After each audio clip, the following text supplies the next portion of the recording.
You've seen the work we put in and day out, challenging myths, debunking old wives' tales, and exposing poor breeding practices. Ugh. We spent years researching, studying, and applying real-world experiences to perfect the art of science of breeding. Why? Because you deserve the best, most accurate information out there. But to keep this mission alive and growing, we need your support. If you found value in the Bred to Perfection live show, take a moment, give us a thumbs up, subscribe, and share our content. It may seem small, but every like, every subscriber, and every share helps us reach more breeders who need to hear the truth, who want to learn what it really takes to create, maintain, and improve high-quality strains. This isn't just a YouTube channel, it's a movement, and you're a vital part of it. If you believe in what we're doing, if you want to help others discover the power of true breeding, help push this channel to the top. Like, subscribe, and share. Together, we make a difference. Thank you for standing with us. Now, let's get to work.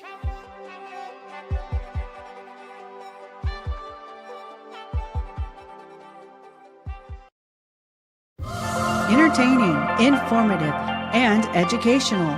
Inspiring content that makes a difference. This is the Maximus Troy Publications Broadcasting Network. Join the Academy.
This show is brought to you by the Breeders Academy, where we will help you to increase your knowledge of breeding, advance your skills as a breeder, and help you to improve the quality and performance of your fowl.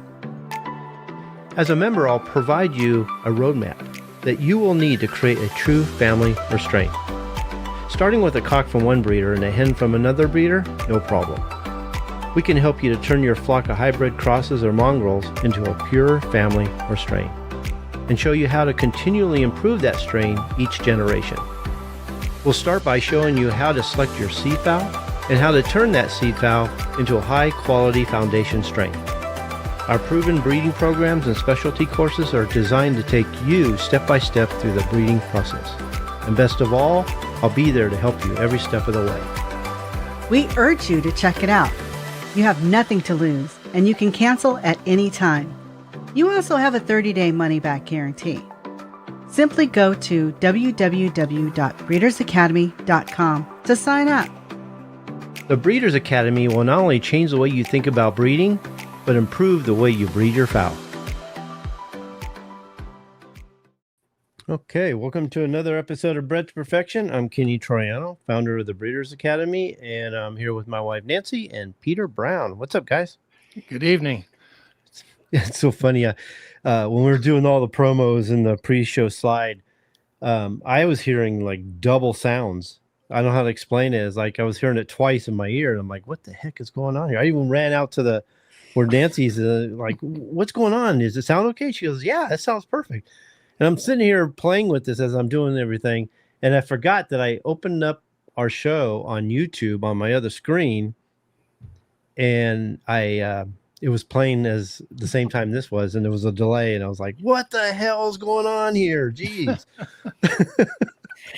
And I thought about that, but I'm sitting here and I'm looking at both phones because I have Kenny's phone and my phone. Yeah. I'm like, well, that can't be it because I've got both phones and I turned them both down, because I've done that before too, where I've forgotten to turn my phone down. But yeah, technical difficulties. That's us.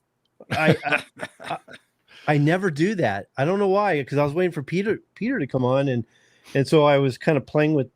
I was on the internet checking things out, and I thought I'd pop up our show on YouTube just to check out the banner and see if there's anybody waiting. And I forgot to turn it off. I'm like, wow, this is crazy. I'm hearing it twice in my ears. So Nancy's like, no, everything's good. I'm like, I'm glad I figured it out. But anyways, Guys, I'm the one that's electronically challenged. So yeah, I'm still not clear what happened. We couldn't get, for some reason, we couldn't get Peter on there for a while. So, did you just probably self-inflicted on my end? So, yeah. As you know, we're back to Fridays again, so we should be on schedule from now on. But we're planning on doing two episodes a week. We're going to continue with the Monday show and the Friday show for a while and see how that works out. Can't promise you anything, but so far we're going to try. We're going to give it a try and see how everything goes. So what's up, Peter? Anything new? Yeah, I had an interesting week. One or two shows ago, we did the avian metapneumonia virus in turkeys and what have you.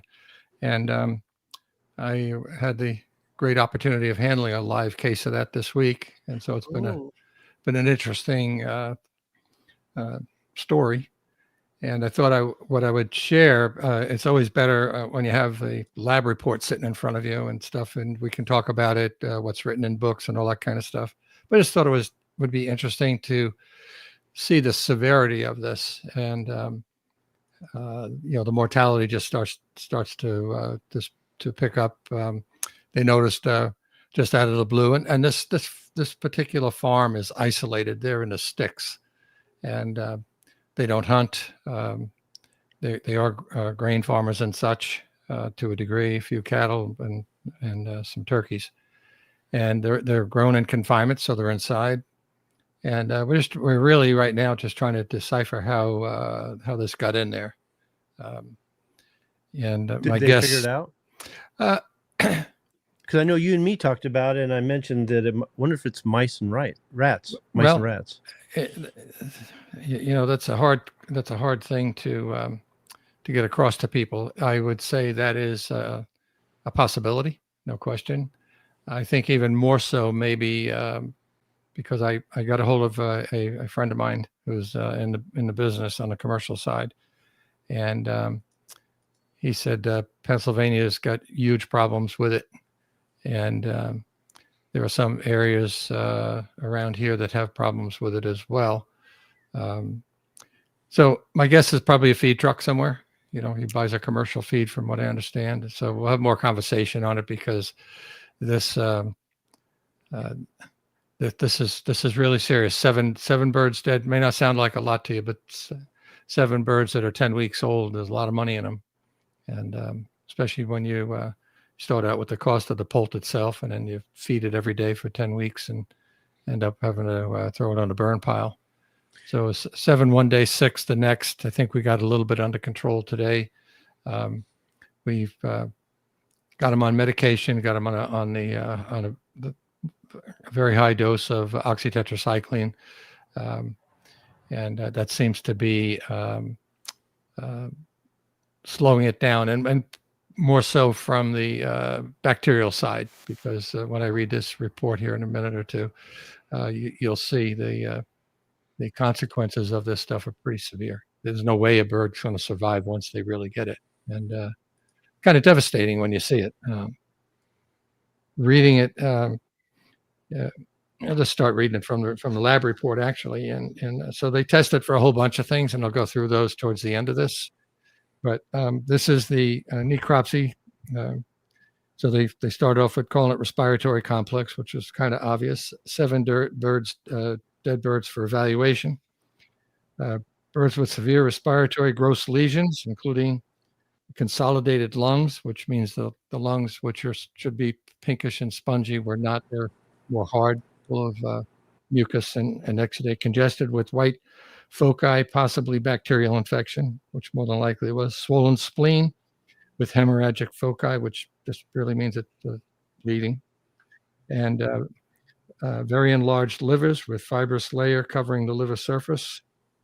Pericarditis, which is infected of the heart sac, okay, which usually in most cases is filled with fluid as well, kind of like congestive heart failure, okay. And characterized by whitish fibrinous exudates, severe air saculitis characterized by foamy, thick air sacs with cheesy exudate. And so I'll kind of explain that a little bit. If you were to do a necropsy on a bird, if you want to see the air sacs, you kind of have to be real careful, because as soon as you start to pull it apart, they just come apart. But they look like pieces of very, very, very thin saran wrap. They should be almost crystal clear. So these with heavy exudate, they would have cheesy material on all sides of it growing on it. So when you start looking at all of this, the lungs, the liver, the spleen, the heart, the air sacs, this bird can't breathe. I mean, it's got it everywhere. And so that's what the severity of it is. And, we talked about it when we went through this, a month or so ago, whatever it was. Yeah. So talking about it in that respect, to me, when you read this, it should give you more of an understanding of just how bad this stuff is. And for those that have never done it, if you've done a necropsy before, you'll know what I'm talking about, because when you see the lungs and stuff, they're nice and they're pinkish and such. These would have just like be full of cheesy material, either inside of the lung itself or all over the top surface of it. And they go on to say here, dehydration, urates, and swollen kidneys were identified. 6 out of 7 no feed except rock, feathers, litter, gizzard, and bile content. And so obviously they weren't drinking, so they were dehydrated. And this is textbook. This is all of the stuff that we went over the last time. And so one of the other treatments that we're going to do, and I just ordered the stuff today and should have it in Monday. So they have actually decongestants that you can buy now for birds when they get sick like this. I usually don't handle them, but I'm probably going to now, because I found a natural one that the commercial people are using themselves. So, and it has natural ingredients in it. I don't have the list in front of me, but so somebody that was wanting to stay organic, we could possibly use this to help birds get over it. Those that are going to die no matter what you do. But taking care of the secondary bacterial infection like we're doing with these birds now will hopefully let birds recover and go on. But time will tell. And I didn't hear back from them today, so I'm assuming that I'm sure there'll be a couple of other birds. There always is, that don't show it until later on. But and told them to do all the normal things that you would do with this. Keep them drinking water, and don't let the building get too cold, because of course last night was the first night we had our first frost here. So when I came out this morning, it was frost on the windows of the car and stuff. So it got pretty chilly last night. But so it's I don't know if it does anything for anybody, but for me, these are the things that kind of make what I do more exciting than mundane. And they're good friends of mine in a sense, and I'm sad to see it, but kind of shocked that it happened. And so we're going to investigate it further. It's not my position or job to do it, but any input I can give them, they're happy with. But I still suspect either rodents or the feed truck. It's the only alternative. Yeah. Peter, is there any pre-medication for this? No, it's a virus. It's a nasty virus. This is it's not related to COVID, but maybe you could look at it along the same lines as when COVID first hit. It took out a lot of people, especially older people with compromised immune systems and that kind of stuff. And what it does is it gets the birds down so bad, the secondary bacterial infections start to take over. And a lot of that stuff itself is, like there's E. coli in a bird's body, and even in yours, it's in your gut, it's in your lower gut, it stays there, it's part of the digestive system and kept in its place and not allowed to get out of control. You have that symbiotic balance and you live with it. But it's we'll see. We'll see. And these birds are going to be harvested for the Christmas season. Oh, wow. And there are other birds that are on the premise that are going to be harvested for Thanksgiving. So this is a tricky deal. This is contain it or lose it. And these are this is where I get my own turkeys from. Oh, bummer. Yeah, no, they're not cheap, but they're the best I've ever had. It's they're fresh killed. You pick them up a day or two before the holiday, and they're usually huge. And I always tell them I want a small one. It'll get something like 20, 25 pounds, and it's really something to see once you start cooking it. They're cooked totally different than the stuff you buy in the store. Totally different. Is that species specific, or can it be passed to other birds or other animals?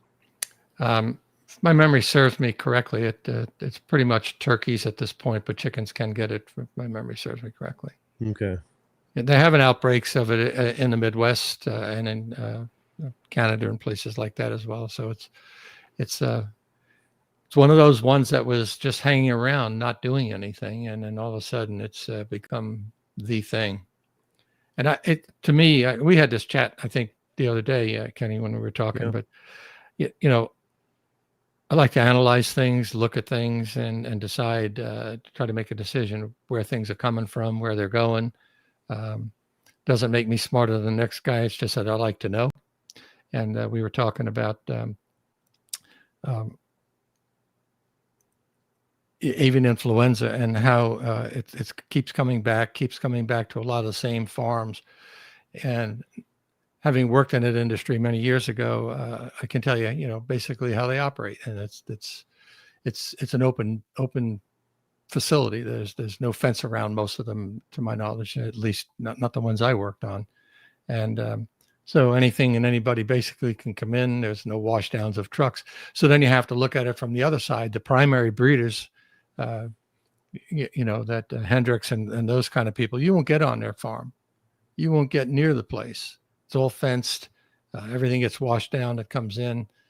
You get washed down when you go in. If you're going in their facilities, you've got to take a shower, wear the uniform that they give you there, the shoes that are there.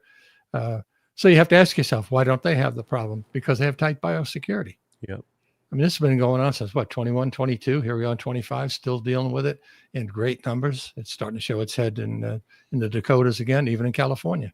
It's had some in Michigan. Mm-hmm. Biosecurity doesn't fix everything, but it sure fixes a lot. Yeah.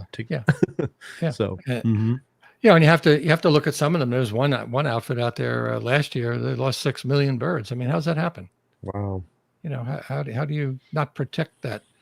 I used to be, one of those people that say, well, we got to help them. No, I say now, let them sink or swim on their own, and they'll stop it. It's not until it hurts them in their own pocketbook. That's me knowing what I know about it. I see it around here. I see a feed truck go down the road, got a tank for wash down on it, and then we have a damn hose on it to wash anything down. Nothing in the tank either. So, it's So we did an episode on this. Was it like a month ago, Kenny? I was trying to find it in the Google Docs, and I can't remember what episode number it was. But we did do a whole episode on this, correct? Yeah. So Brian Go back and check about a month ago is when we did the full-on podcast on this particular subject matter. It goes way more deeper than what we're going into tonight. Yeah, just go to my YouTube channel, or probably where you're at right now, and scroll down on the live setting, and it should be there. Here's something else that probably would help. So I think the very last episode we talked about intestinal health and probiotics and that kind of stuff. Yeah. So I think it's really interesting, and there's probably somebody in the audience. I think he's out of England. He contacted me talking about probiotics. He listened to the show, and so he showed me what he could get there, and sent a copy of the label to me, and I told him how to use it and stuff, and he can attest to it. It made an instant change in the droppings of his birds. So much so that I told him to back off on it a little bit. I didn't want to be too tight. I mean, it was just, so that's just good gut health. And he sent me a picture of it on Facebook today of birds.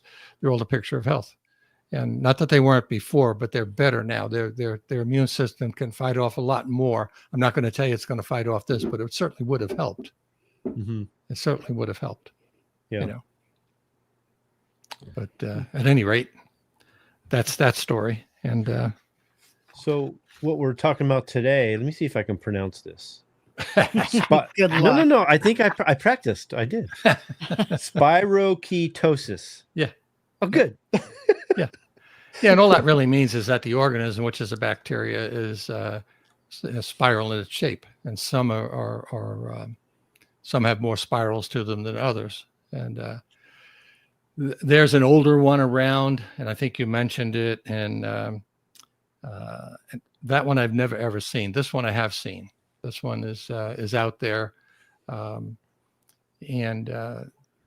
so there are several different species of it, and so you can call it B whatever rather than try to pronounce Brachyspira, and that other people might pronounce it even different.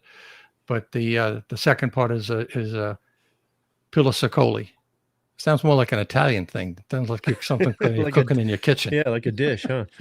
Oh, And the other one, the other one is B intermedia and alvinapu. But yeah, I could say this the other day. Alvinapuli. It's ALVINIPUILI. Kind of. It reminds me of something Kramer might say. Hey, I gotta explain something real quick, Mm-hmm. just so you guys know. Peter's not stargazing. He's not losing it. He's got this huge screen that's like 5 feet wide and everything. So Let me see if I can adjust the camera. I was teasing him about it the other day. That thing is huge. Is that better or worse? Which way do we that's gotta better. go? That's better. Yeah, that's better. Yeah, Let's see. that's better. Okay. How Nope, about that? now I just see the top of your head. Go down a little. Now you look like you're trying to peek from the bottom. Just a little higher. There you go, right there. Yeah, that's good. That's better. Is that good? Okay. Because you look like you're going like this. I don't know if I'm going to keep this screen because number one, it's too bright, and I don't know. I might go back to using multiple screens instead of this. It's Yeah, I like the multiple. I have three. I have the one in front of me. I got this one over here, and I got one up there.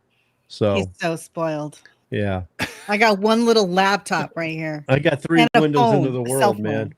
So, yeah. So this here is so it's an anaerobic bacteria, and all that means is it's able to grow without oxygen, and it's I already said it's a spirochete, which means it's twisted in some degree, and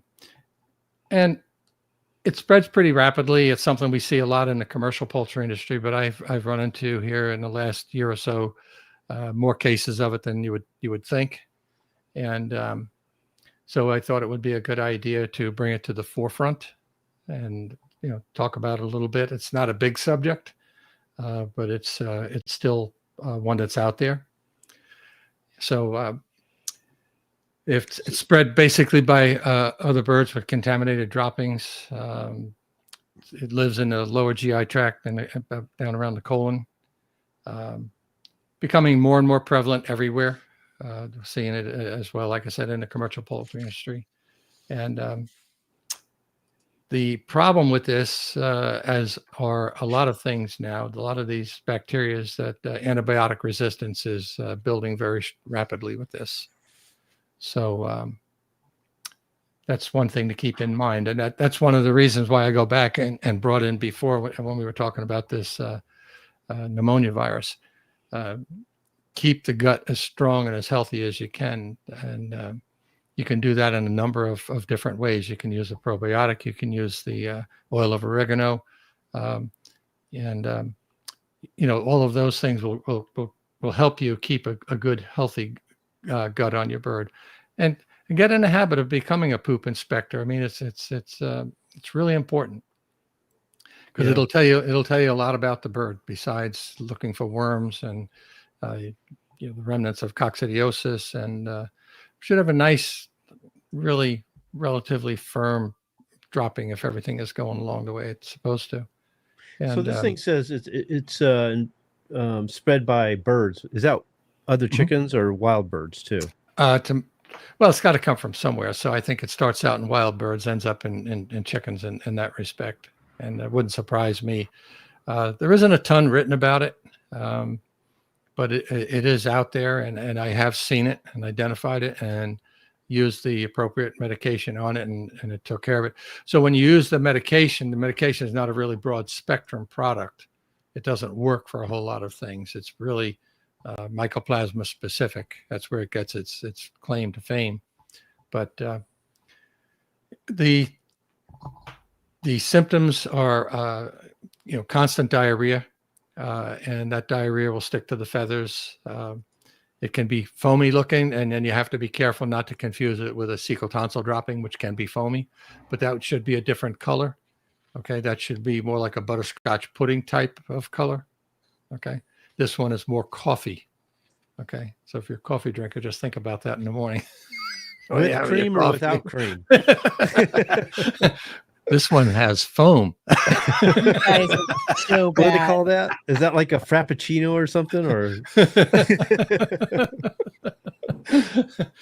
but that has the coffee appearance, evidently because there's more gas in the dropping. Okay, so if you hear your chickens out there doing a little toot tooting, you'll know what's going on. Like, what the hell is that noise? hey, actually, I don't know if that bothered me or not, because that, as it is, I'm out there feeding and watering, and I swear every time I'm out there, I hear either Tawny or Nancy calling me, Kenny. I look around and nobody's there, so it's like either the chickens are talking, or it just sounds so familiar. It's a ghost. I think sometimes I'm losing my mind out there. That's been going on for a long time though. So we got a ghost. So if you don't take care of these droppings and don't notice it, so this particular disease left unchecked, you'll start to see more mucus, and it'll start to get thicker.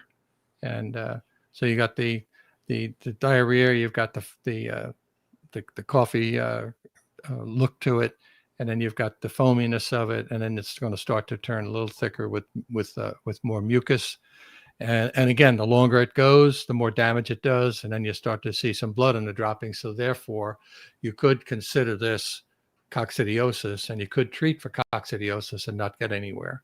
Okay, but this is a totally different deal than the oocysts that are causing coccidia.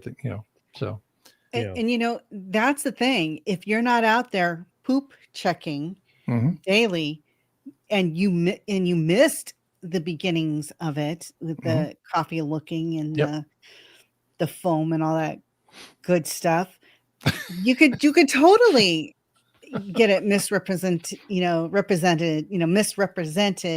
as coccidiosis. Misconstrued. That may not even be the right word. Yeah, so you could miss it. And certainly on a commercial side, you've got 100,000 birds in a laying house, and you've got deep pits, so that you don't get to see the droppings as much. But so it can be easily missed, and it has been easily missed. So what you start to see then is the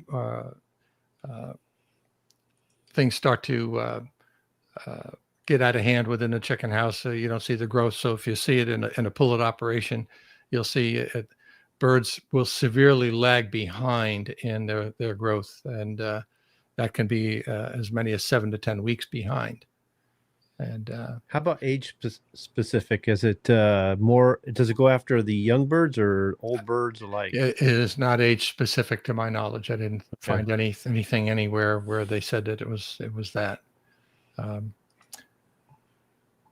But then there's poor shell quality, and so when we get into poor shell quality, that goes back to what we were talking about before, and this comes from in this instance and a lot of other instances, poor absorption of minerals and vitamins essential for good eggshells. So when in these commercial operations, and even your own, if you've got a rollout nest, if it rolls out front and it hits another egg, and so you get what we call cracks and checks. And so those eggs on the commercial side, they go into the breakers. They don't get sold to us to eat. And you also will generally see a lot of the fecal matter on the eggs. Okay, that's another thing.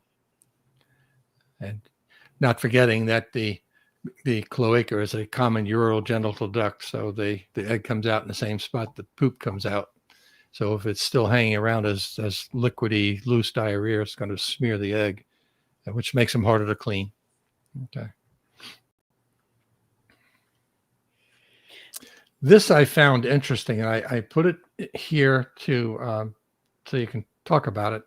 But I found this interesting. So it says chicks hatched from infected breeders may hatch with similar symptoms without obvious signs of an infection present. Now that's kind of an interesting thing. And then they went on to say that the mechanism for this is not presently known. So I'm sure somebody will be looking into that down the road. Are you saying it's vertically passed? I think so. So that becomes a breeder disease to me. Very well could be. Yeah. Wow. Bummer. What about eating the eggs then for us? Are we a threat here? Not to my knowledge. I don't think. I think that, the eggs that you buy in the store, they're all washed. They're all washed and sanitized. And so I don't see that being a problem. One of the primary sources of spreading this is so if you raise chickens and pigs together, pigs are carriers. Okay, so it's possible to be spread all around by that. If your pigs have it, the chickens could get it. Do pigs become symptomatic for it too, or just carriers? Oh, they are. Okay, they can. Yeah. Okay. How far, if you do have chickens and pigs, how far away from the pig pen should your chicken pens be? I don't believe it to be very much airborne due to the liquidity of it. So I would just say if the chickens can't get to where the hogs are and start eating hog manure or whatever, I think you're good. So whatever that takes to do that, some sort of a fence to keep them out. Okay. So antibiotic resistance is rampant in this. And with that, we have two that I know of for sure, Thailand and LS50 are both highly resistant to this. Now, you may get somewhere where they aren't resistant to it, but in general, they are. I guess it depends on where it came from, whether it was from hogs or whatever. Depending on the type of operation a person might be running with hogs, they use their fair share of medication, as do cattle. And, so the present treatment for this, if you haven't guessed it already, is going to be Denagard. It's the medication of choice. And there are some cases of resistance to even the Denagard. So, and that kind of blows me away a little bit because Denagard's been around for well over 30 years. And it has never encountered antibiotic resistance, and it's mainly used in hogs, but it's heavily used in chickens in Europe. And I don't know if they use that one that much here. Mostly you do hear about LS50 in Thailand. Those are the medications of choice for most chicken breeders and game fowl breeders. Denigard is used a lot here, certainly in the backyard community, to control mycoplasma. That's its main claim to fame, MG and MS. Okay. And getting back to the turkeys for a moment, they were tested for Newcastle, avian influenza, bronchitis general, and then 2 forms of bronchitis. One was a Delmarva strain, which is where I live, and the other was a Georgia strain. And they were tested for MG, MS, and what the hell else was it? Coryza as well. And then it was also tested for metapneumonia A and metapneumonia B, and it was negative for A but positive for B. So I think when we talked about it last time, there's a whole bunch of them, A, B, whatever. To me, it didn't matter, and it doesn't matter to the grower either. They're viruses. There's nothing you can do about it at this point. Now, getting back to that for just a second, there are vaccines available, both killed and live.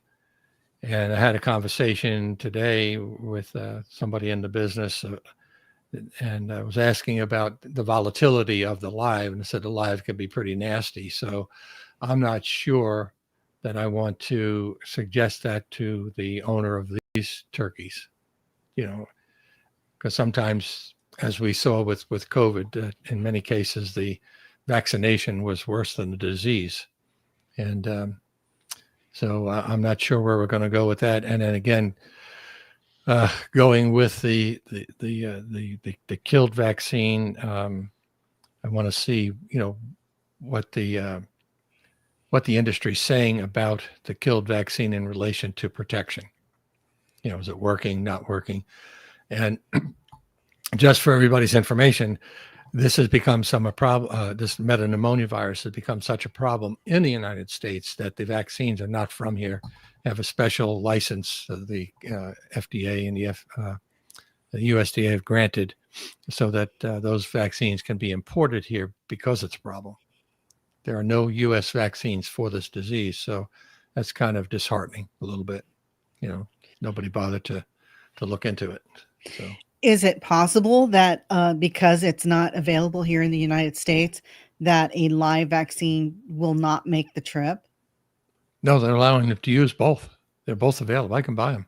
And they'll make they'll make the trip. So then my next question is a killed vaccine harder to deal with when you're giving it to your birds, or a live vaccine harder to deal with when you're giving them to your birds? What we're looking at is a reaction.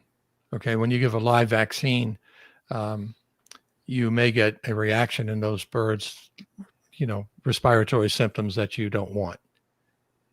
Which, anytime you get those things, think of it as yourself whenever you got the flu, okay, if you ever got it, or any upper respiratory thing, you weren't going to be running around the block. You may be a great athlete, but you weren't going to be running around the block.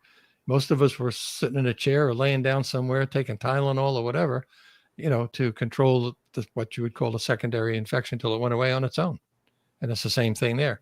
So if you bring it in, that's why I before I start that's why I don't sell Newcastle and bronchitis vaccines on the live side.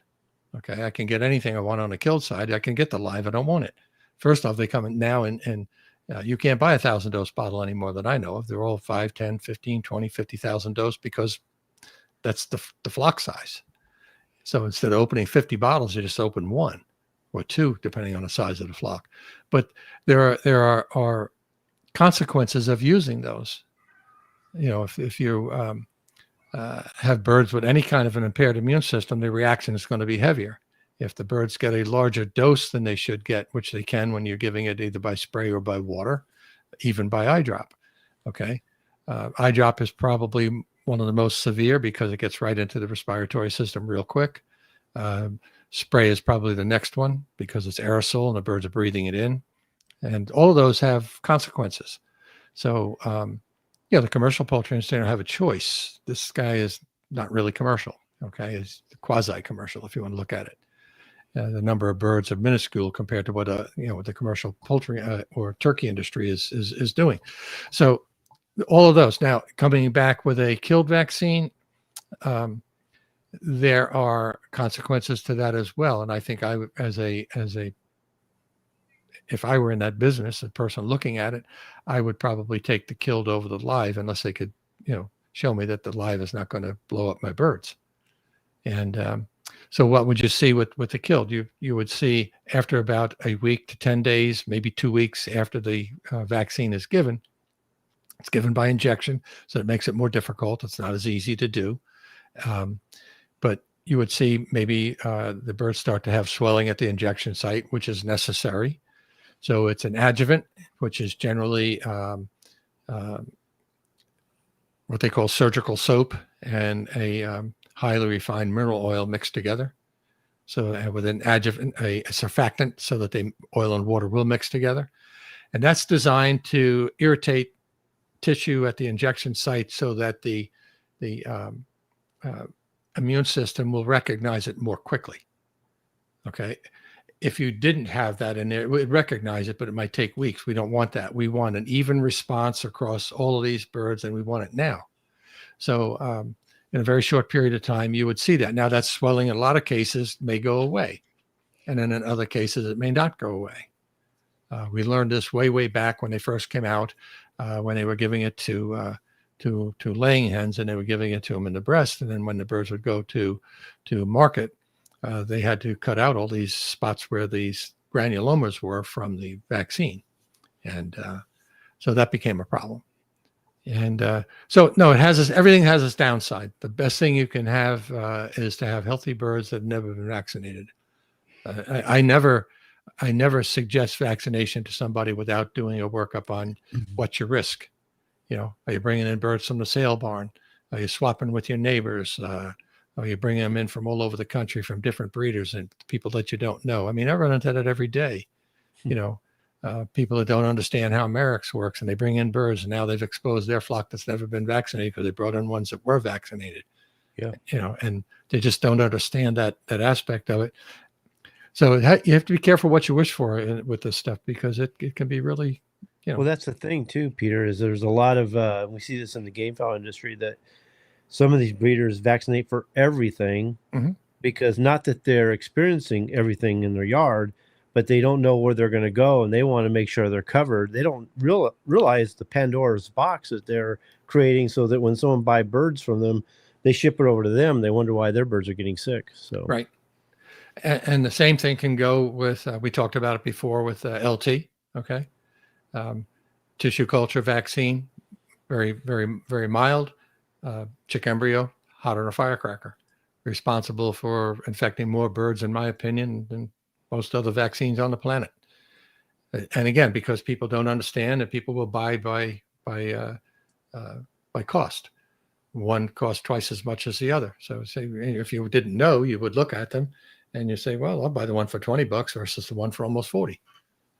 That makes logic in your head.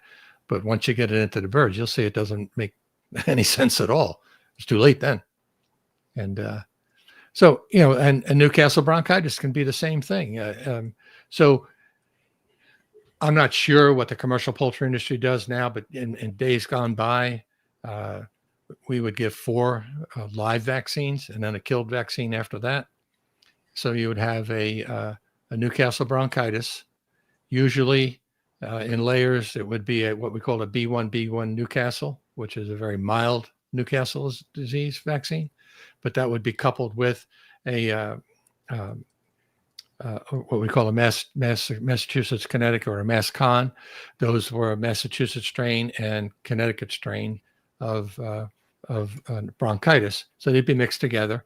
And generally speaking, you would get some reaction. You want some reaction. You just don't want overreaction. Okay. You don't want it where the vaccine has got the birds so low that they can't eat and drink, and they end up being more, your next day's mortality. But we would give that, and then so many weeks later, maybe 3 or 4 weeks later, you'd give a booster of the same one. Then your third one would be a Lesotho, which is a much hotter Newcastle, okay, with what we would call a mass chew, which was a hotter bronchitis. And the reason you give the others, they help buffer these more virulent ones that you're going to give, okay? And you'd give 2 doses of that as a general. Some places might not have done all of that, but where I worked at the time, we always did that. It was part of the protocol. And then we came in a few weeks before they would go into lay, maybe about 16 weeks or so, and we would give them a killed Newcastle bronchitis vaccine, and that would be their booster. That was designed, all of that's designed to take them pretty much through the end of lay and give them some protection. But again, you have to be careful what you wish for. I will be investigating the vaccines deeper. I had a deep conversation about it today with somebody that's privy to all of that. And I've known the person for 40 years, and, you know, you readily share information back and forth. So, but again, I'm going to say one more thing about the probiotics. I think it's important. Most of this comes down to time for people and money. Okay. Buying a probiotic, you can buy cheap ones. You can, I recommend something with at least 10 million, what we call colony forming units. So the way they do that is they would take a particular growth media that this particular bacteria would grow on, and they would put it on that growth media and incubate it in a petri dish, and then they would put that under a microscope, and it would actually count what we call colony forming units, the actual virus or bacteria in this case growing on that media. And then they would use a formula to extrapolate that out to how many were actually alive. And that's what you want. You want something in that 10 million plus range. And then you want a broad spectrum one. You want one that's, you know, got the ones we talked about last time. The lactobacillus is the main one. And several others that I can't remember off the top of my head, but it doesn't really matter. They'll tell you on the label what's in there. And it all boils down to that. So you've got to use that really pretty much every day, at least for the first week or 10 days, and then about 3 days a week after that to keep that good gut bacteria in there, especially if you've used antibiotics or anything like that, or had birds that had gotten out into some things out in the yard or whatever. I know people that let their birds dig around in their compost pile, which I think is not a good idea. There's a whole lot of stuff you can get out of that with rotting vegetation and stuff. What about oil of oregano? Did you already mention that? I mentioned it earlier. Yeah, a great product. I don't know if I'd use both together. I'd probably choose one or the other, whatever was more convenient for you. To me, if I were going to do it, I would probably use the oil of oregano. To me, it's a little bit easier. But maybe switch off every now and then to repopulate the gut with gut-friendly bacteria again. It's all about the overall health of the bird, how they feather out, how they're eating, what they're eating, if you're free ranging or not, that kind of thing. Free ranging is tough. There's enough research around now to show that we're starting to see birds, countries who never had coryza before now having coryza because they're coming back. It's coming out and they're free range birds. It's all about being organic and all this other stuff and not growing them in confinement and all the, and it's just an interesting thing to listen to people talk about it and their behavior in relation to it. And then when problems arise, then they're willing to turn to something for a while, but not long-term. No long-term commitment. I got a question for you. Mm-hmm. Going along the ways of probiotics and even vitamins, you've got the Ohio National going on here real soon. I've been seeing it on social media. This weekend, yeah. Yeah. Today and tomorrow and Sunday. And we've also talked about how some people, if they're taking their birds to the show, or if they think there's a lot of diseases or viruses going on around in their area, they'll pump their birds up with antibiotics. What do you suggest for the people that are taking their birds to the Ohio National or other big, huge shows like this one? Sure. There's a couple of things you can do. A good friend of mine who does all those shows and stuff. He brings clear plastic, sheet plastic, and it fits the size cage that they have, and he puts that in place on all three sides. He does it so that the opposing bird doesn't reach through and pull out feathers, and they get in a fight and this and that and the other. And but that's one way. Antibiotics is not the answer. Antibiotics, you pump them up on antibiotics before you get there, you're killing off all the good gut bacteria. You're compromising the immune system. And for the most part, if there's something there viral, you're more than likely going to get it anyway. So antibiotics doesn't prevent the disease, No, so. not at all. Not at all. Probiotics and vitamins? What about that? Yeah, not a bad combination. I'm pro probiotic, pro oil of oregano. I love chelated minerals. Okay, to me, so I'll give you this example. I deal with pigeon people too, and have used to have a fair following in that, but not so much anymore. But I used to be heavily involved in the pigeon community, so much so that when they had issues with people fighting over drugging birds with all kinds of medications, I was, they did. I believe it, actually. Yeah, actually, they gave me a plaque. It's in the office, in my office, a plaque on the wall for being a member of their drug task force. Yeah, we met down in Texas, and there was myself and a couple other guys that were in the pigeon world, and one of them was a lawyer, and one was a veterinarian from University of Oregon or someplace up that way. Don't remember his name off. It's a long time ago, but he was going to do the photospectrometry on the droppings to look for the drugs, and I don't know how it ended up at the end of, because I had to drop out of it after a while. I just didn't have the time, or had other things going on personally that needed more attention than doing that. But I was honored to be asked and put my 2 cents in as to how it should go down and what the drugs were doing and everything else. But they have with pigeons, it's I'm not trying to knock the industry itself. They're a great bunch of people, but winning's everything. And believe it or not, I forget where it is, down Cape Town, Africa, or someplace down that way. You send your birds down there, some guy takes care of them, and then they enter them in a race there. And I think the payoff is over $1 million. Yep. So, Wow. where money lurks, people will do things, to get part of it and stuff. But one of the things I know people used to do, and so loading them up with caffeine, so that when you would take your birds to be put on the trailer to be released, they drive them to a point, and then they release them birds that are a long trailer, and they release them all at the same time. And there's ways you can get around that too. But so they would stuff them full of coffee beans. And Wow.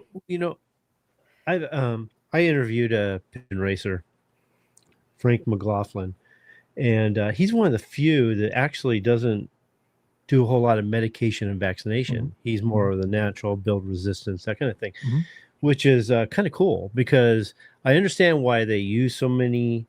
I'm never about the medications, but the vaccinations, I kind of get it, because those one loft races, Mm-hmm. they're bringing birds from all over the place in one place, Yeah. So it's amazing they survive even after being vaccinated, because it's a health soup. What is it? Like a disease soup over there, Oh yeah. But he's one of the few, if any, that maybe the only one I know of that actually breeds for resistance. And he wants them to be exposed to those diseases so that he can build an immunity, build some resistance over time, and then they're like bulletproof and they can go anywhere, So to a degree, I would say some of them, just probably not going to be able to do that. Newcastle is tough, What do they call it? It's another name for Newcastle. They have the same thing. It's like Newcastle, but something else. You know what it's called? One of the more technical names, paramyxovirus. Yep, that's it. Yeah. Yep. Yeah. Yeah. That's a big one. Yeah. They also deal with salmonella. They got a salmonella problem, but there's a vaccine available for that. But now, getting back to vaccines, they have their place, and I never, other than Merrick's, I just don't get the idea why people don't vaccinate for Merrick's. I think it's one of the dumbest things going. What's the consequence if you don't? You get a dead bird if you get exposed to it. Okay, so the idea that it doesn't stop the infection, who cares? Gives a rat's butt. It doesn't matter. Isn't it like a Pandora's box that if you vaccinate for Merrick's, you have to vaccinate all the time? And if you bring it on someone's yard, you're going to expose them to it? Well, no, you could do some testing and find out if your birds are just under the vaccine strain or they've picked up something else. That's doable. Again, comes back to money. People don't want to pay the $25 per bird that it costs. I've always been a proponent of testing your birds. I really truly believe that. If you want to get top dollar for your birds, prove to people that you got good, healthy birds. Why not? Yeah. Charge more. Cover the cost. If you're selling X amount of birds and it costs you X amount of dollars to test, even if you did it every 6 months, you could at least prove that your birds are free of Newcastle, bronchitis, all this stuff, MG, MS. Okay. And if you're not, you'll have to look at ways then to clean that up. But I'll tell you right now, people don't want to know. They don't. The vast majority of them. There are some. Oh, I believe you. Yeah. They just don't want to know because they don't want to lose any part of their investment. That's just how I see it. I see it all the time. And it's work too, to have to vaccinate every bird. I mean, what if you've got a farm of 1,000 birds? Mm-hmm. Yeah. I have when they're baby chicks. So yeah, I have a guy. Can't obviously say who it is. I wouldn't dare do that. But he realized that he had a problem with Merrick's, and got a hold of me, and we chatted about it. And he went to my website and he bought the automatic syringe that I sell, which is German made, by the way. That's why it costs so much money. You'll have it forever if you take care of it. And he bought the split pack. And he got together with his friends and stuff. And they vaccinated over the course of 2 days, 1,000 birds. And I'm talking about birds that are running around, you had to catch them. So, that's dedication. Yeah, it is. That's realizing that, I don't want any more of this nonsense. And, you're still going to lose some till everything takes hold and stuff, but you'll be better off for it at the end of the day. I've never seen a dead bird pay one bill. Never. They just don't. I actually haven't seen anybody contract I guess you'd call the virulent side of Merrick's. The one that kills a bunch of people. What is it? The field? That's because it's not in their backyard. People say, "Oh, I got the most virulent one." No, you don't. And I verified that about 6-7 years ago, when I what the hell's his name now? It'll come to me. He is one of the head researchers at the Avian Oncology Laboratory, which used to be in East Lansing, Michigan. Okay, and he shared some information. He had run a trial on using probiotics in ovo in the eggs and stuff, and looking at it to see if there was any mortality and whether it prohibited the Merrick's virus from being competent and stuff. But and I asked him, I said, what are you seeing out there? Because they see more than I would see because of the nature of that. And he said, no, he said, it's not in the backyard community. It's strictly commercial poultry deal, because they use 3 vaccines mixed together. Okay, they use HVT, SB1, and Rispin's 99. So they use a cocktail, and I don't know if we had this conversation before, but it's a good time to throw it out here now, because we're almost done with this subject, and we can move on to the other one with vaccine handling and stuff. Sure. But I forgot where I was going with that. Pow, boing, ricochet, rabbit. That's how well you were listening. You don't remember either. No, you sidetracked me with the let's move on to the vaccine thing. So then I forgot what I you sidetracked said, myself. And my excuse is the cat is bothering me. I just texted Tawny to come get the cat. I don't know if you could hear her meowing at me, but No, I can't hear it. okay, good. But anyway, again, going back and saying, if people ask me about vaccination, I never tell them to vaccinate for all the other ones. And look, the other one that's out there, I see people wanting to vaccinate for, and I feel it's foolish, is Gumboro virus. Gumboro virus is a disease that attacks the bursa fabricius, which is at the very tail end of the bird's intestinal tract. And upon necropsy, if you didn't really want to open the bird and you wanted to see it, providing the bird was young enough, has to be young, under 14 weeks of age. And even at 14 weeks of age, I don't think you'd see very much because it disappears after that. And but at a young age, you would see it. It's marble size, small marble sized, white, opaquish white organ. And that's where all the B and T cells for the immune system are produced, And so the Gumboro virus, or infectious bursal disease, as it's also called, attacks that organ and renders it almost useless, so that either none or very poor quality B and T cells are produced there and then go to the thymus and the rest of the immune system. But I don't know why anybody would want to introduce that to their place. That's nuts. Yeah. But I've had people ask me for it and that kind of stuff. So I never recommend they do anything other than really the Merrick's at the most. And then if you're in an area, if you're doing other things and you need more protection, then maybe so. But I wouldn't do it. Oh, I think we were talking. I know what I was going to talk about. I was talking about the Rispin 99 and all that stuff.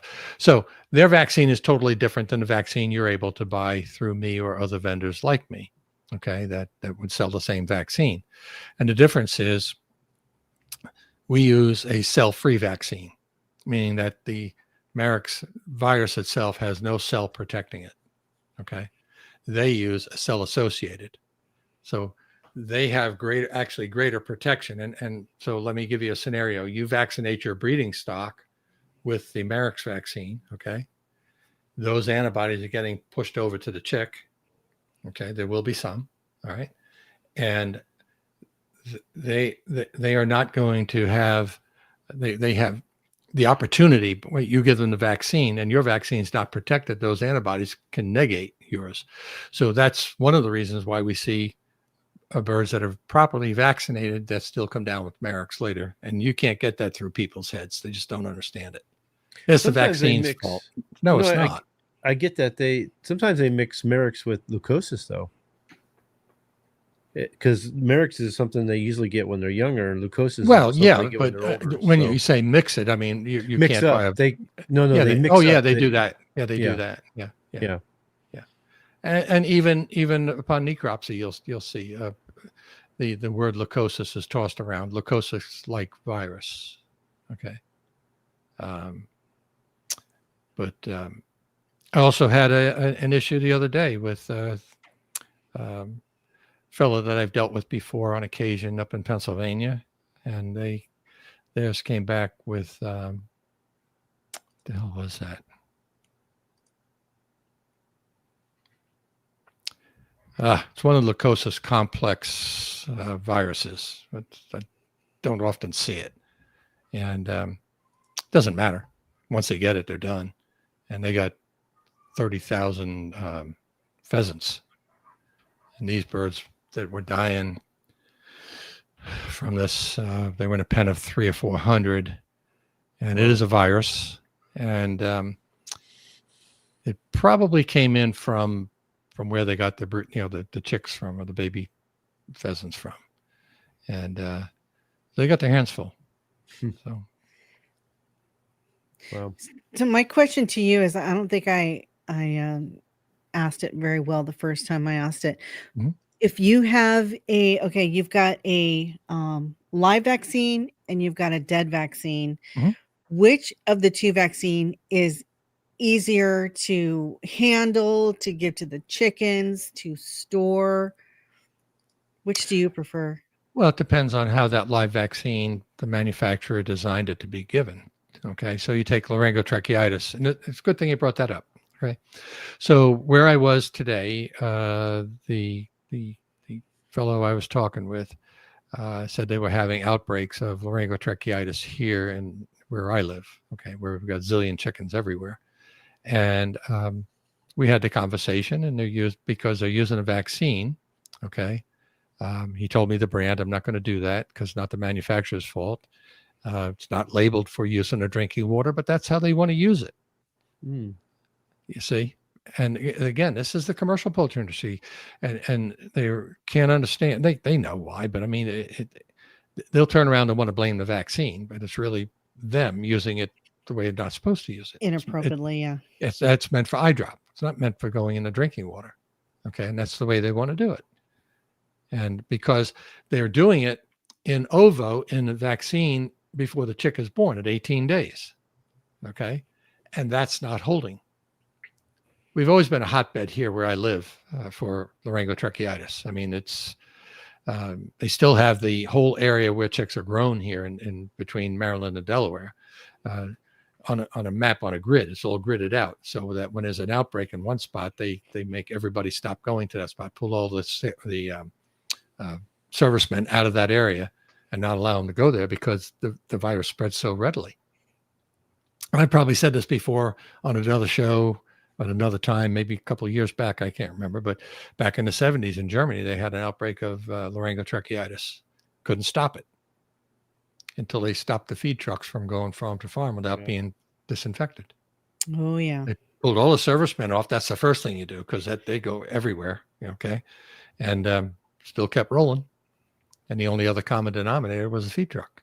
So when they started, putting tanks on them and making them wash down after they left each farm, got it under control. So the question that you're asking is predicated on what the manufacturer says. Okay. If the manufacturer says it's supposed to be eye drop, then it's supposed to be eye drop. Now, you can modify that by doing it in the nostril. And I always recommend even the mild vaccine that I sell for LT, I recommend in the nostril rather than the eye, because if the eye has any bacteria in it, there'll be a reaction. And if you're using it for show birds, you'll probably not be able to use that bird. Okay. So, but, and in the commercial poultry industry, they understand what they're doing and they're willing to take the consequences of it. So I'll give you a scenario. Okay. Probably because they're insured. No. Because no, they're not insured. Well, maybe for catastrophic insurance, but the everyday mortality that they see, it's on the grower. The grower takes it on the chin. Yeah. What do you see when you get a reaction in a flock? What do you see? You see slower growth. So his numbers are not going to come out good for that flock. The mortality, okay. They might give him throw him a little bone. That's one of the problems that's always been with the commercial poultry industry as far as the broilers are concerned. And not this basically broilers that are grown here, is that they'll try some newfangled vaccine or some new method on it. And, you're expected to take the loss, which, I think they've gotten away from it as bad as they used to be. Some companies are worse than others, but they'll do experimental stuff. You could get a mixed batch of chicks that came from young breeders and old breeders, which dramatically makes a big difference on the growth size. So you'll have big birds and little birds and all that kind of stuff.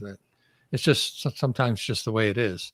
But when you start looking at a baby chick, everybody loves a baby chick. So when you start talking about those baby chicks, you look at that as being a complete chick. Okay. It's got down on it in a couple of weeks. It'll start to have feathers and everything else.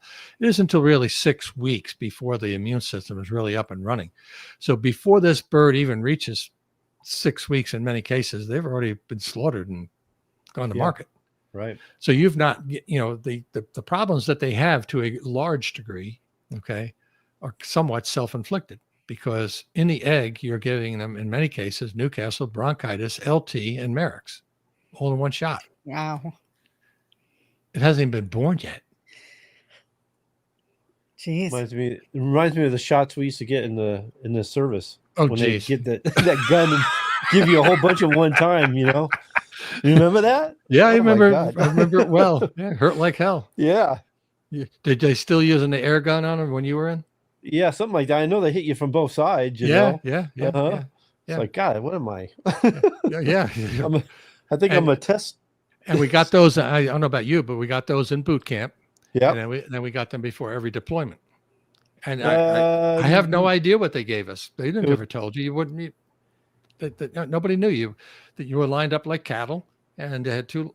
One. Yeah, we got something going into Africa and boot camp. I think those are the two places I got it. Yeah, we got every time we deployed, we got some sort of shot of something, and there were multiple shots.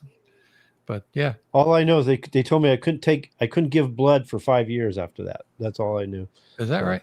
Yeah, We were tainted. Yeah, you might go back and get your records and find out what the hell it was experimental that they gave to you, because that's probably what it was. Yeah, I know. Nowadays they call it the peanut butter shot.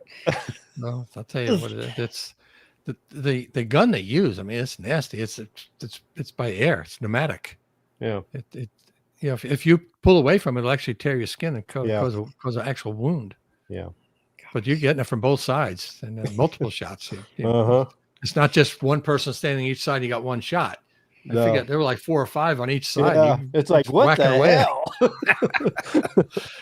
I did get a reaction in boot camp to one of them. Actually ended up in sick bay and almost really? I wouldn't doubt it. Yeah, I wouldn't doubt it. Yeah.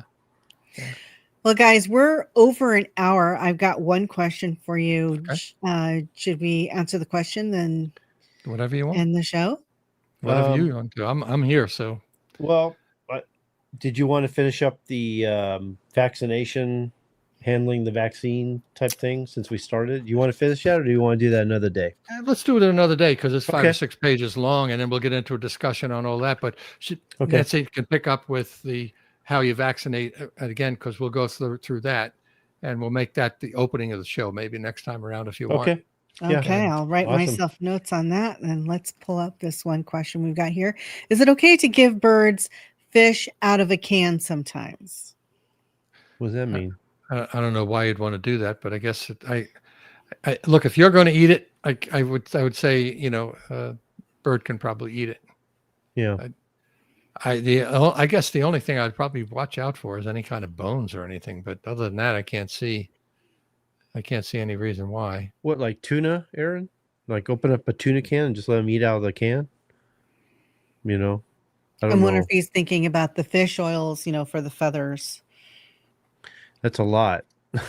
I think I would, if I were going to give fish oil, I would. I wouldn't waste my time giving them fish or anything like that, unless you're using the fish for the protein or something like that. I have a very high end Icelandic cod liver oil. I don't advertise it because I have one client that uses it and buys it by the gallon from me, and they buy 2 gallons at a time. And the reason they started buying it from me is that they were originally buying it somewhere else and wanted to know if I had it. And I said, no, I don't have it. And I explained why, and I'll explain here why. Because most of, but not all of, you have to read the label. They have taken the cod liver oil, and I think even the wheat germ oil these days, and cut it with soybean oil. Well, if I wanted soybean oil to be given to my birds, I would give them soybean oil. So if you don't read the label, you're paying $40 or $50 a gallon for this stuff. Now, the stuff that I sell is well over $100 a gallon, and that's why I don't break it down and sell it in smaller lots and all that kind of stuff. But and they get terrific results with it. It's really, really good stuff. It's actually an organic product, which makes it more expensive. Okay. And it's certified organic, which it's going through the testing, no mercury, this, that, and the other thing. So, but as we all know, in the toils and troubles of life, you get what you pay for as a general rule. And I don't know. I don't know why the fish would want to be done, but I can't see a problem with it. If you're going to eat it, I don't see why they can't eat it. So, yeah. Any other questions? No, that's it. Well, I thought you said you had a bunch of questions. No, I said I had one question. Okay. You weren't listening. I wasn't listening to you. I was listening to him. That's right. And that's okay. Yeah. We're going to be doing vitamins and minerals and supplement type article show pretty soon, right? Yeah, if you got just a minute, we did hit on my favorite thing. One of my favorite things when it comes to those things is chelated minerals. Okay, so the difference is, and I've been a proponent of them for many, many, many, many years. And so the next time around, I told you I'll get you those articles. I haven't forgotten. I just had a busy last couple of days, but we'll talk about it. That talks mainly about vitamins. It's a two-parter. It's quite long. You'll see it, and it's worthy of putting out there. But the chelation part of it, what it is, so if you take a mineral supplement yourself, okay, your body will react to that in many different ways. It'll either break it down over time, and you'll absorb it, or body will excrete it out unused. And so it doesn't serve any purpose, and you really won't know because taking something as the placebo effect. I get the same thing with people all the time. Oh, I put turmeric in my tea every morning or whatever, and I'm healthy as all get out. Not so much, And the reason for that is knowing how it works. It doesn't absorb very well through the intestinal wall at all. So unless it's potentiated by what we call bioperine, which is an extract of the black peppercorn, it's not going anywhere. It's very little value, very little. So chelation is the attachment of those minerals that you want to ingest for yourself. Okay, you can buy them, or you can buy them from me for chickens. Okay, because I carry them. But they're attached to a readily absorbed amino acid compound, so it's almost immediate absorption. So if you have eggshell problems and you can't really seem to solve it, maybe some vitamins and putting this chelated trace minerals together. And there's probably, 8 or 10 of them that are in there. Okay. And so they make all the difference in the world. So we'll talk about all those kinds of things and absorption and such. It makes a big difference. It really does. Cool. Yeah, I'm looking forward to that. Yeah, it's pretty cool. Yeah. I'll send you the sheet on that product, so it'll tell you how much of each is in the product that I sell, and then I'll put something together on the chelation side of it to explain it. The other stuff I already have done. I can't remember how many years ago I wrote that article, but it's a two-parter and it's quite long. But it goes into, and I did look into. I don't know if I talked to you yesterday when we were setting this electronic junk up, but as far as the there I go again, ricochet rabbit. Squirrel. It comes with age. Your day is going to come. I trust me. Okay, it's here. That's okay, It's Pete. here. We're patient. You heard We're it here patient. first. We're patient. But anyway, the chelated part of it, you'll understand it when you see that part of it, and the absorption part of it is what we want. Because if it isn't absorbing, it isn't doing anything. It's just wasted money, and I don't believe in wasting money. Okay. Yeah. And selling concentrated vitamins, which I sell a product for $14.95. It's called VitaPro B. It's extremely concentrated. You only use a quarter of a teaspoon in a gallon of water. So you'll get many gallons of water out of that product, and that with the chelated product together, you'll see a big difference in your birds overall. And we'll just have to see where it all goes. But it's a two-parter, and I think we're going to explain to you where the vitamins go, how they get out of the body, where they go out to the kidneys, and how the vitamins are set up into water-soluble, fat-soluble. We'll tell you which ones. We'll tell you, what happens to it, pretty much how long it's going to stay in the body on one side versus the other. And it's kind of an interesting thing. Oh yeah, I think they'll enjoy that one a lot. Oh, I know what I want to say. That was written off the National Nutritional Supplement 9th edition, and I did look into. That's what we were talking about last night. The 10th edition hasn't been put out so far, and it's been many, many, many years. So it's still, that information is still relevant until the new one comes out. So even though I wrote it many years ago, it doesn't matter. So it's a long two-parter. Well, Cool. that's going to be a really interesting show. I mean, it's just like the vitamins that we take. There are certain vitamins that we take that don't do a whole hell of a lot of good unless you take these other vitamins to help this vitamin get absorbed into your system. And that's because one relies on the other. Yeah. So it isn't that this one isn't doing any good. It's waiting on a neighbor to come along and pony up with it so that it can be absorbed. It's an interesting thing. And that goes back, not to keep prolonging this thing, but to selenium and vitamin E. Okay. One will get for the other. One will uphold the other, and the other won't. So, you know, it's just one of those things. I think E will cover for selenium, but selenium won't cover for E. So it's an interesting thing. And we'll go through that and get out the right information and stuff. Well, next time we talk, I'm going to show you all my vitamins. You tell me which ones I should just throw away. The ones like you guys still on use. the human side, I would suggest that you look up a fellow by the name of Gary Brecka. He's an interesting human being. He's a human biologist, and he spent 20 years in the insurance industry writing actuary tables. Okay. And he will tell you if you get one genetic test done for certain genes that you might be carrying, okay, as to how your body works, all right, and your complete blood workup, he can look at that, and your physical health, your overall health picture has to be looked at too, body weight, all that kind of stuff. He will tell you within 5 years of when you're going to die. Oh, geez. Maybe I don't want to know that. You know who Dana White is? Yeah. He's been through it. And he told him if he didn't get on a program of some sort and get himself straightened out, okay, I think he had less than 10 years to live. Huh. Wow. Now, would that come true? I don't know, but I believe the guy from the standpoint of what he's saying. Look him up. I think I don't know. I'm kind of afraid to now. No. You don't have to go through that part of it. What you have to go through is he'll tell you all about vitamins and how the vitamins are methylated already, almost like what I would say pre-digested, so that they get absorbed, so that a lot of the vitamins just don't go out in your urine and do you no good. Yeah.